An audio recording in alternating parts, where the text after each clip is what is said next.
Welcome to our channel. Today we how to uninstall GA4 WordPress plugin completely, beginner guide step by step clearly. To uninstall the GA4 WordPress plugin completely, first, log into your WordPress admin dashboard. In the left sidebar, navigate to the Plugins section. Click on Installed Plugins to view all your active and inactive plugins. Locate the GA4 plugin in the list. Once you find the GA4 plugin, click on the Deactivate link underneath it. Wait for the plugin to deactivate, which may take just a moment. After deactivation, look for the delete link that now appears below the plugin name. Click on the delete link to remove the GA4 plugin from your site. A confirmation dialog will pop up asking if you are sure you want to delete the plugin. Confirm the deletion by clicking Yes or Delete in the dialog. Next, to ensure all related data is removed, go to the Settings section in the left sidebar. Look for any settings related to GA4 or Google Analytics and access them. Delete any remaining data or settings associated with the plugin.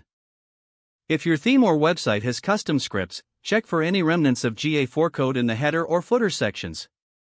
To do this, navigate to Appearance and then to Theme Editor. Carefully review the header and footer files for any GA. If found, remove those scripts and save your changes. Finally, clear your website cache if you have a caching plugin installed. You have now completely uninstalled the GA4 WordPress plugin.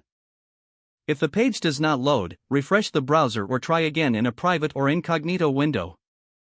Make sure you are using the correct email address, then retype it carefully to avoid small typos. If your password is not accepted, use the reset option and create a new strong password you can remember. Check your spam folder for verification or security emails, then complete any requested confirmation steps. Enable two-factor authentication if available to improve account security and reduce unauthorized access risk. After signing in, review your profile details so your contact information and settings are accurate and current. If you see an error message, note it down and try again after restarting your device and internet connection. Log out when you finish, especially on shared devices, to keep your account and payment information secure. If the page does not load, refresh the browser or try again in a private or incognito window. Make sure you are using the correct email address, then retype it carefully to avoid small typos. Don't forget to like this video and subscribe to our channel for more step-by-step tech guides.